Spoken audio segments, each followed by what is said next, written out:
Gaza is very close amidst efforts to end Israel's war against Hamas. It comes after the president met with Israeli Prime Minister Benjamin Netanyahu at the White House today.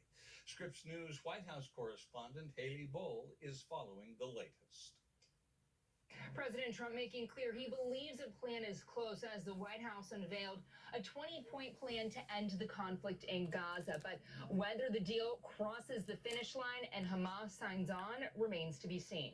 President Trump's plan calls for the immediate end to the war if both sides agree and the release of all hostages within 72 hours of it. The plan calls for Gaza to be a de-radicalized, demilitarized, and redeveloped zone, with Gazans being able to choose whether to stay or leave. It would be governed by a transitional committee made up of Palestinians and international experts without a role for Hamas. An international board led by President Trump will have oversight until the Palestinian Authority completes reforms.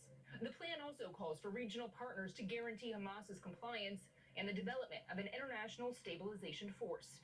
Israeli forces will initially partially withdraw to allow the release of hostages.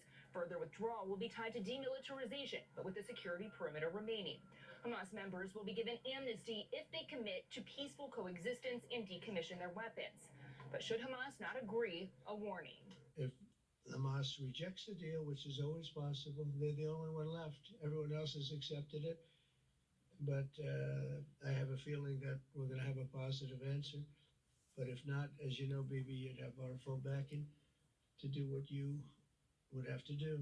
While Israeli Prime Minister Benjamin Netanyahu indicated he supports the plan, he still appeared to share skepticism about the ability for the Palestinian Authority to reform. It won't come as a surprise to you that the vast majority of Israelis have no faith that the PA Leopard will change its spots.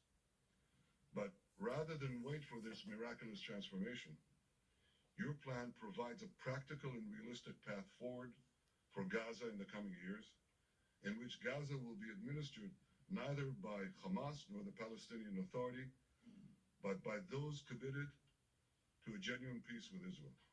Notably, President Trump and Prime Minister Netanyahu declined to take any questions from press gathered, indicating they were awaiting approvals from more countries. Special Envoy Steve Witkoff cited widespread buy-in from the Gulf region as a difference with this effort. Haley Bull, Scripps News Group, Washington.